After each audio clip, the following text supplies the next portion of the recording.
All right, here we go. Of course, I push the record button right as we get stuck behind a car. Since Yamaha first came out with the MT-09 back in 2014-15, called the FZ09 back then, this has always been one of the perennial favorites here at Motorcycle.com. Now for the 2024 model year, Yamaha has come out with this, the third generation of the MT-09, and it's the most advanced one yet. It's not really a big departure from the original platform, but being the third generation is just refined, and I'm sure you want to know more about it, right? What's new, what's different, and what it's like to ride. So I'm going to tell you all about that. Come along, let's go ride it, and I'll tell you some more.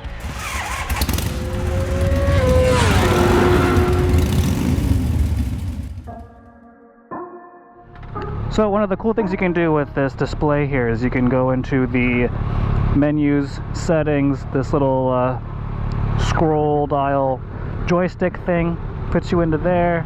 Vehicle function, here's where you can set your YRC settings. It's independent of what mode you're in. You can go to stability control on or off, and then you can set what you want on or off. If you set TC to off, then everything turns off, and this tells you everything that's turned off: slide control, lift control, back slip regulator. Or you can turn on TC and individually turn functions on or off, and it's independent again of, you don't need to be in custom, you can be in any of the modes and do that, turn things back on, so on and so forth. So that's pretty cool. Earlier I said that the ride modes, rain, street, and sport, were fixed, and they are, but then you can come into here and change things as you wish. All right, here we go.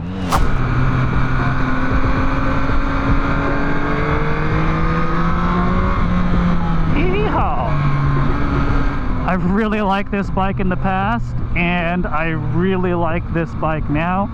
My two quibbles with this bike are the screen. The big deal with Yamaha as far as the MT-09 goes is this new screen. They really love it. And yeah, I'm a big fan of TFT displays too, and it's a 5-inch display, but I guess I'm getting kind of picky about screens now. This one, if you remember back from my Daytona 660, I was really critical about the LCD and TFT combo that they used. Here with the MT-09, it's all a TFT display, but look at this, you have all of this real estate here. All this real estate, and yet this is the part that's used up for the actual information on the screen. All the indicator lights and different idiot lights on the side here are old school, integrated into the dash, when maybe, you know, maybe they could have put this entire thing as a TFT display, or at least a much bigger portion of it, and put more information into that spot. But I guess I'm splitting hairs.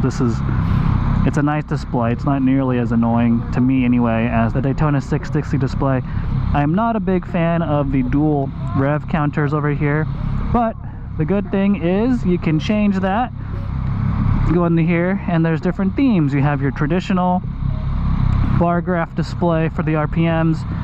This one, theme number 3, let's click into that guy.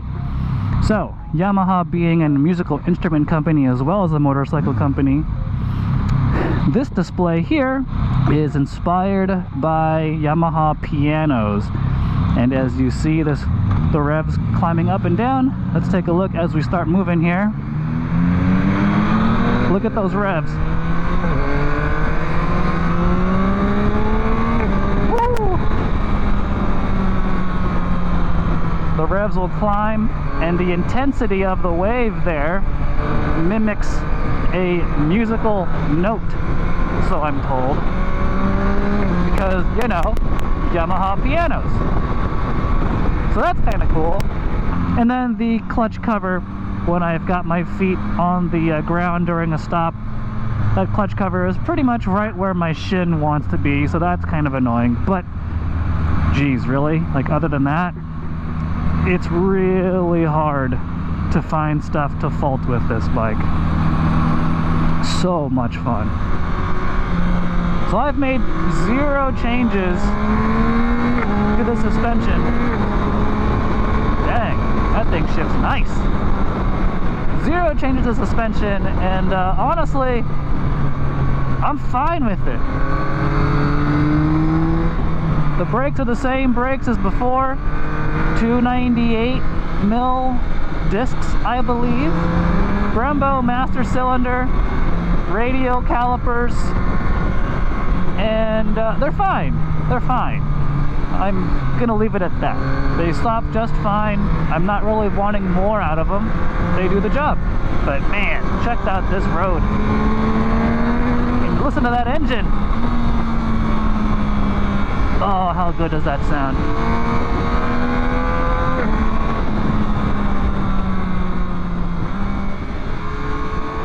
So I changed into sport mode because street mode, the power delivery wasn't quite as immediate as I was hoping for. Sport mode solved that. If you remember previous FZ09s and MT09s, sport mode was actually pretty abrupt. Now, aftermarket flashing definitely helped with that, but now, with this current generation, the mapping, the throttle connection in sport mode is pretty good. It's a lot more direct than street mode was, which you would expect between street and sport, but it's not super abrupt like it was before on earlier generations of this bike. Kind of funny it's taken Yamaha this long, but hey, glad that's finally happened. And on roads like this, that's just mwah, chef's kiss. Chef's kiss. This is fun as hell.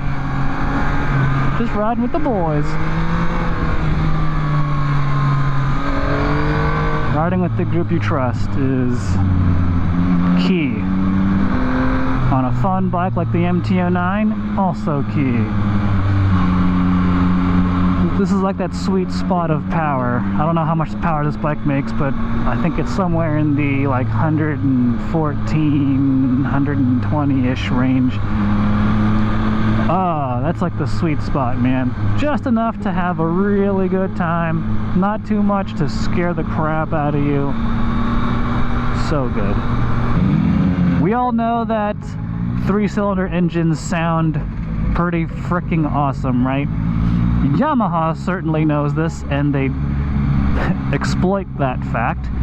And with the MT09, especially the current model year one, the one I'm sitting on right now, this new one, they've redesigned the airbox, not so much for power, but to tune the acoustics of the engine to feed that intake noise to the rider better. So you'll see these grates here, these on the tank. The intake itself has now been redesigned. It used to have 3 intake funnels underneath this tank. There are now 2. Their shape is a little bit different so that at high RPMs, the acoustics that come up from the engine, from the intake noise, which is what you really hear at high RPM and less so the exhaust, especially from the cockpit area, the acoustics of that intake noise at high RPM, or even any RPM, flow up through these grates right here and are more amplified to the rider. And you know, you might think that's corny. I think that's freaking cool, because who doesn't like hearing the sound of an engine? Any engine, but especially this engine, just wailing at you.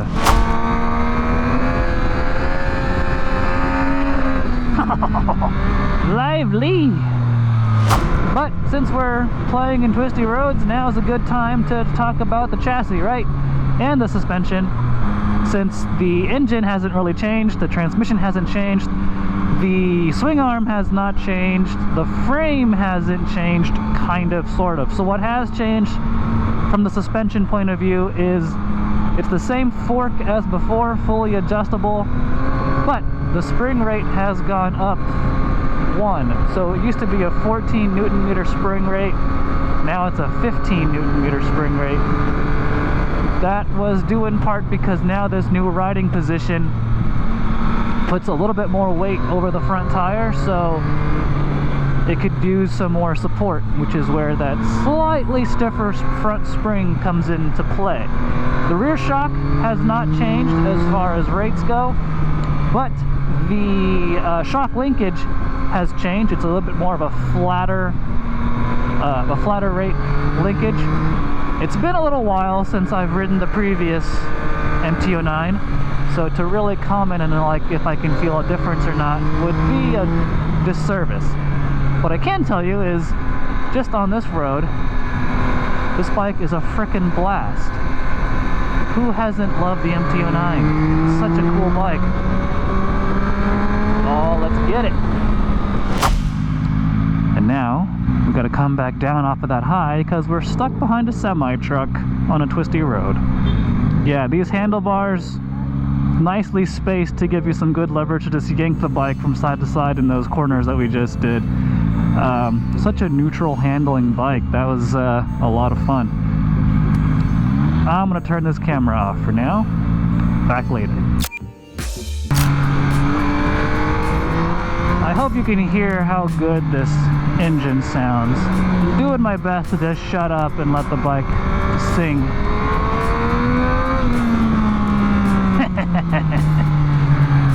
Well, this is just a lovely experience. You know, even though I'm revving this thing pretty high, what are we at, like 7,000 RPM at times? The vibration isn't that bad through the bars. Yeah, I feel a little bit, but it's not too bad. I hope you heard those pops each time the bike upshifted, because that sounds so good, and I bet with an aftermarket exhaust it would sound even better. I also have to give kudos to Bridgestone, because these S23s that come stock on this MT-09, they're pretty dang good. Pretty dang good. Woo! Road narrows. How much narrower can it get? Oh, that much narrower. Whoa, that's tight. Okay. How cool is that? Woo! Let's take a second to talk about some more changes to the MT-09 versus the previous year. We're not talking about huge changes from last year to this year. All new bodywork. Clearly this bike looks different than the previous model. And you have a whole new gas tank design. It's slimmer, it's lower, but it still holds 3.7 gallons.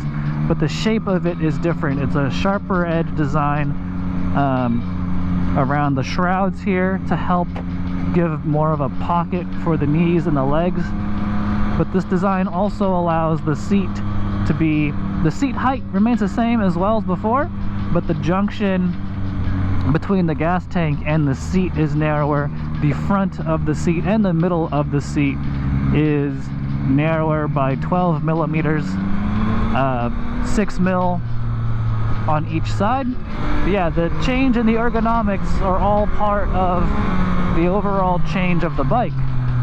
That's what plays into the handlebars being a little bit lower, foot pegs being a little bit higher, and rearwards compared to before. But the engine itself has not changed. The transmission, however, has changed slightly. The actual ratios are the same. The gear dogs, there are now more of them. And what that translates into is a smoother shifting transmission. The ratios again are the same, but the shifts are smoother. The power delivery from the engine through the transmission to the back tire is just a little bit smoother. I'm going to hold off on my judgment about that. It's a bit early to really tell a difference, but the engagement seems pretty on point so far. But yeah, the seat itself, getting back to the ergonomics, the seat itself is flatter and broader compared to before, where the old seat was more of an angle. This new seat is a little bit flatter and broader and narrower at the junction between the seat and the tank. So You can see these guys in front of me are all flat footing, and that's my buddy Heath looking at my gloves. Hi Heath. You're on camera, by the way. So I think you know by now how I feel about the MT-09. Such a good motorcycle. I mean, it's always been one of my favorite bikes since pretty much its introduction, and this Yamaha's made this bike better and better and better and better. I freaking love this engine. 3 cylinders is just so good. So much fun, just the right amount of power, sounds great, it's so brilliant to ride. The updated quick shifter is great. It's an overall really fun package. There's not a whole lot more to want out of this thing. I said it before and I'll say it again, this clutch cover is really annoying when you're trying to put your foot down at a stop. Not a deal breaker by any means, and I really wish Yamaha took more advantage of that TFT display. But if that's really all I have to complain about, I think Yamaha's on the right track here. For $10,599, you're getting a hell of a bike, but this does compete in the same ballpark as KTM's 990 Duke, which is a little bit more expensive, but is also a really freaking cool, powerful, just gnarly motorcycle. So I think that means there's gotta be a shootout coming along soon, right? I'd love to put that together one of these days. But getting back to the MT-09, I'd say if you have a 2020 and newer version of the MT-09, you don't necessarily need to be running out to the dealerships to be buying one of these. But if you have an earlier version, an older version of this bike, I think, and you still love it and you want to upgrade, I think the time is now to pull the trigger and do it. That package between now and 2019 and previous has changed dramatically. Not only is there a bigger engine, but just the electronic side of things has just advanced a lot. So yeah, such a good bike. What more is there to say? I've already said a bunch of it already on this ride video. So yeah, that's it. That's it from here in Cupertino, California, the tech capital of the world. Thank you everyone for watching. As always, if you want a more detailed review of the MT-09, you gotta go to Motorcycle.com, read my full review there. I'll have a lot more to say and a lot more thoroughness in my thoughts, if you will. Alrighty guys, thanks so much for watching, and as always, ride safe, and I'll see you later.